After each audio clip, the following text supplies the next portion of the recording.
Selanjutnya kita akan mengikuti testimoni. Testimoni ini akan disampaikan oleh yang terhormat Dr. Haji Anwar Hafid MSI alaihi waliyatafadhal mashkur. Assalamualaikum warahmatullahi wabarakatuh. Alhamdulillah wa syukurillah, wassalatu wassalam ala rasulillah, amma ba'd. Yang kita cintai, kita hormati dan kita muliakan Ketua Utama Al-Khairat Habib Alwi bin Segaf Al-Kufri bersama keluarga besar. Yang saya hormati dan saya muliakan segenap keluarga besar Habib Idrus yang hadir pada kesempatan ini, para tokoh-tokoh yang saya tidak sempat sebutkan satu persatu karena 15 menit saya dikasih waktu, Pak Bupati Sigi, hadirin wal hadirat yang berbahagia.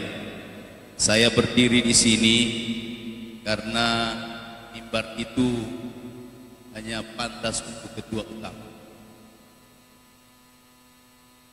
Bapak dan Ibu wal hadirin hadirat yang berbahagia, saya bukan lulusan pesantren Dolo. Saya juga hanya pernah sekolah di Madrasah Diniyah Awaliyah 1 tahun. Tapi saya mengenal Habib Segaf sejak kecil saya. Habib Idrus pertama kali datang di Morowali. Kebetulan orang tua saya, bapak saya kepala desa waktu itu. Beliau yang menerima langsung di Morowali. Menurut cerita bapak saya waktu itu masih dalam kandungan ibu saya. Selanjutnya setelah besar, saya masih ingat waktu itu Habib Segaf pulang dari sekolah di Mesir. Beliau dan rombongan datang di Morowali, di Wosu. Waktu itu saya masih ingat tahun 70-an. Beliau akhirnya karena rumah orang tua saya itu adalah rumah yang sangat sederhana, sehingga kami semua keluarga diungsikan karena untuk mempersiapkan tempat buat Habib Segaf dan seluruh rombongan pada saat itu. Saya lihat di situ Habib Segaf, saya ingat sampai hari ini. Tapi perkenalan saya dengan Habib Segaf itu terjadi tahun 2007.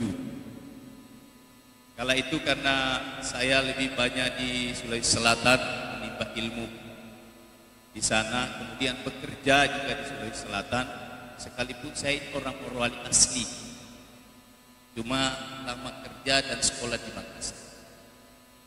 2007 saya datang menghadap kepada Habib Segaf di rumahnya.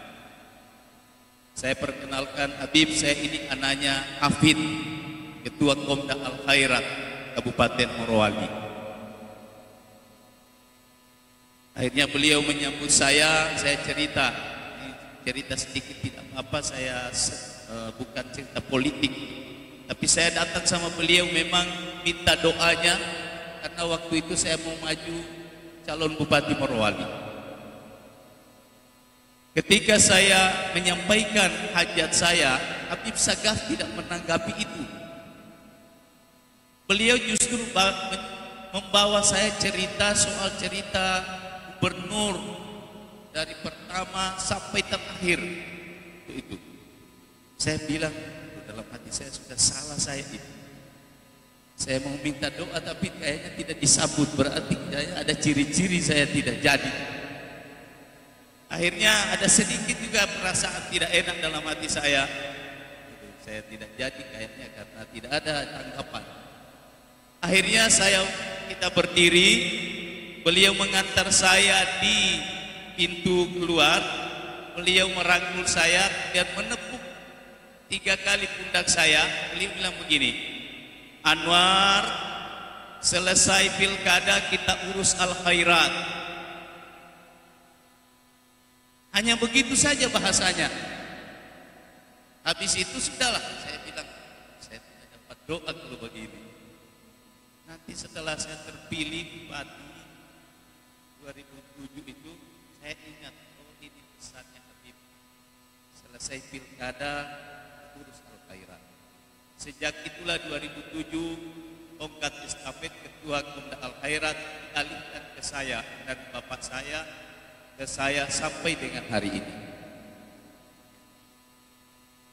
Itu cerita saya yang pertama berkesan dan terpadu.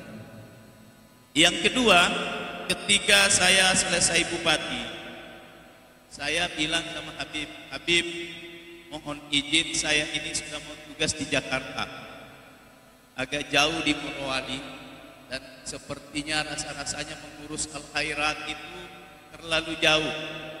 Kami waktu itu mengusulkan 5 kandidat untuk jadi ketua Komda al-khairat. Bahasanya Habib cuma satu sama saya, ente tahu mengurus al-khairat tidak ada jabatan, tidak ada masa jabatan.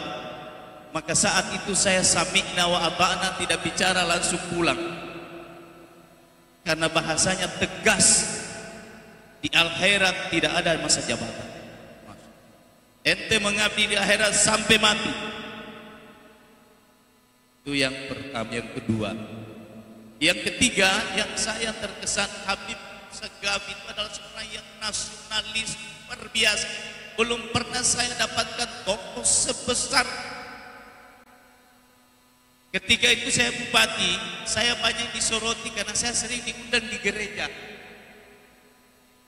Saya sering diundang untuk datang menghadiri acara-acara di gereja.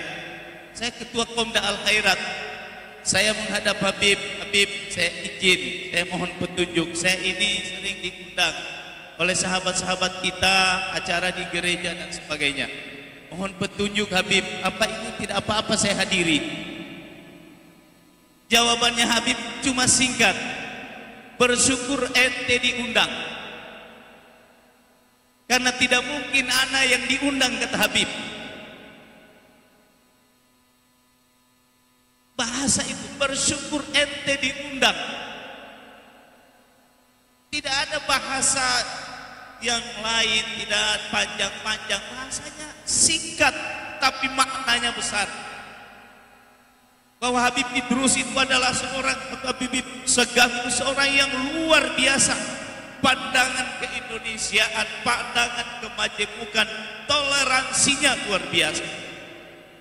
Seperti yang kita sering dengar di manakib guru tua, bagaimana guru tua melibatkan seorang yang beragama lain bisa mengajar di al-khairat pada saat itu.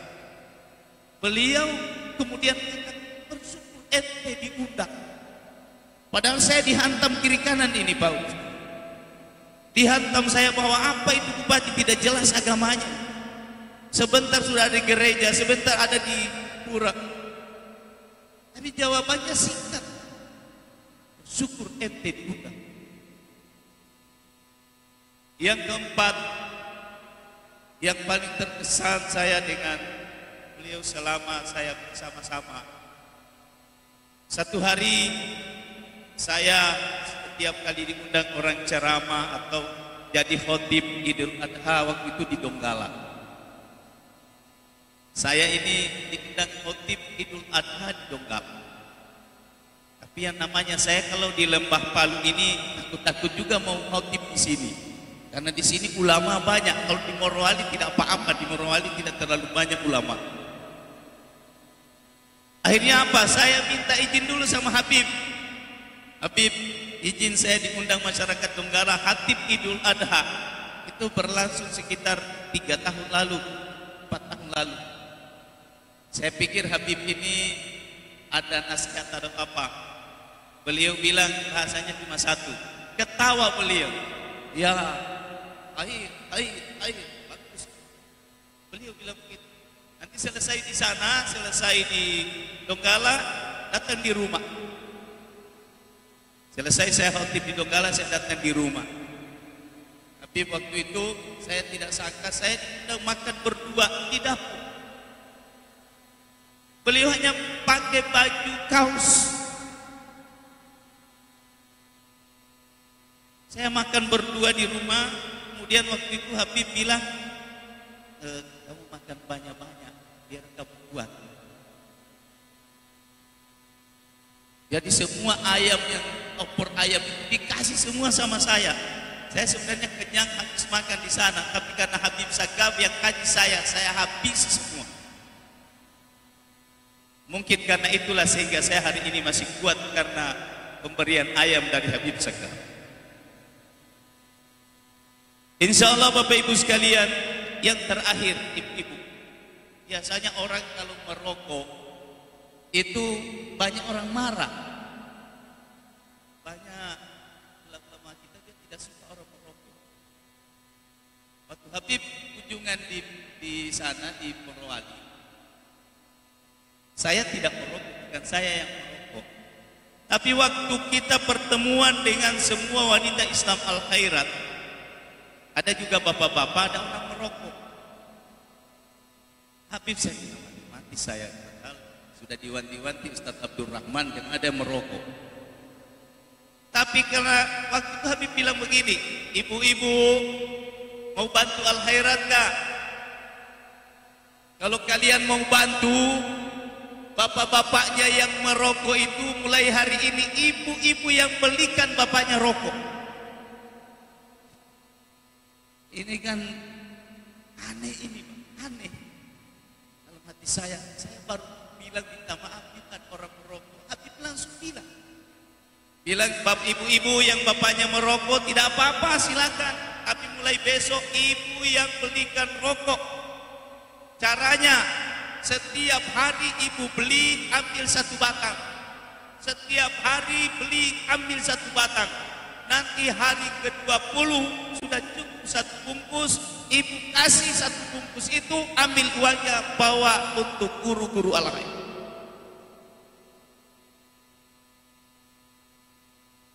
Ini Habib Sagaf ini kalau mengajar tidak mengajar saya, tak ada. Jadi saya kalau berhadapan dengan Habib Sagaf, saya simak betul karena bahasa itu, satu bahasa itu memiliki 1000 makna bagi saya. Jadi kalau saya datang cerita di rumah, saya perhatikan betul apa bahasanya. Pasti bahasa itu penuh dengan biasa.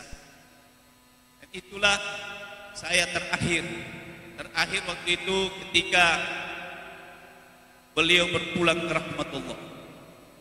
Saya disuruh ditelepon untuk mengurus obatnya Habib.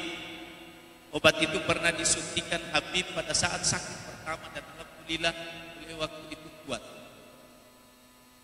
Ini obat mau dicoba lagi.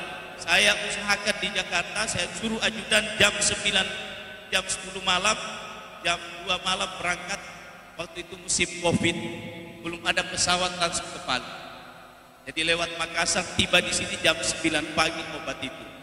Saya tidak tahu apa obat itu masih sempat disuntikan atau tidak. Kemudian jam 4 sore saya dapat berita bahwa Habib telah berpulang ke rahmat. Saya waktu itu sedih sekali karena saya ingin sekali melihat Habib.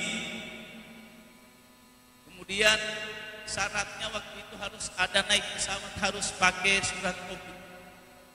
Surat Covid waktu itu harus 24 jam baru terbit. Jam 8 sore saya dapat kabar, berarti nanti besok jam 8 jam 4 sore baru bisa dapat. Tapi alhamdulillah jam 7 malam ada teman sampaikan sama saya, Pak Anwar, saya bisa bantu untuk surat Covid bisa terbit malam ini jam 9. Persoalan kedua karena pesawat tidak ada langsung ke Palu. Sudah berbulan-bulan sejak Covid tidak ada pesawat ke Palu. Saya bilang berarti saya tidak pergi nanti jasadnya Habib terus. Karena saya harus lewat Makassar baru ke Palu, berarti sore baru tiba.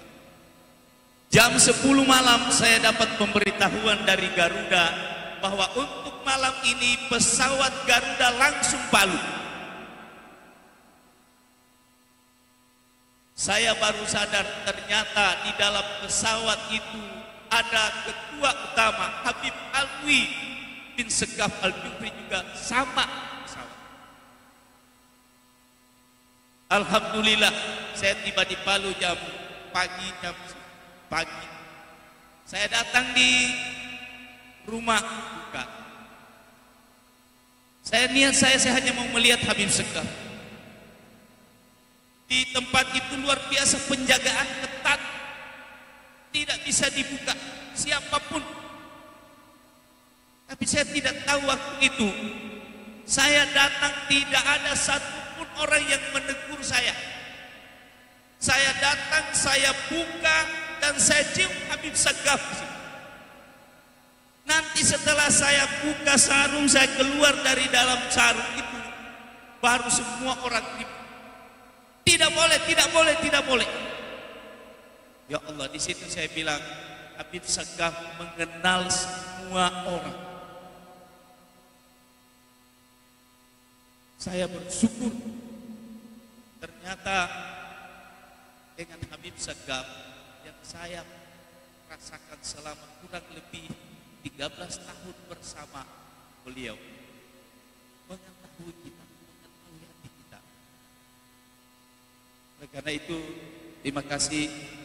Hari ini saya sangat berbahagia bisa hadir di sini untuk menceritakan pengalaman ini, karena pengalaman ini saya tidak pernah ceritakan kepada siapapun, tapi karena ini haul harus saya ceritakan, lebih menambah kecintaan kita kepada Habib.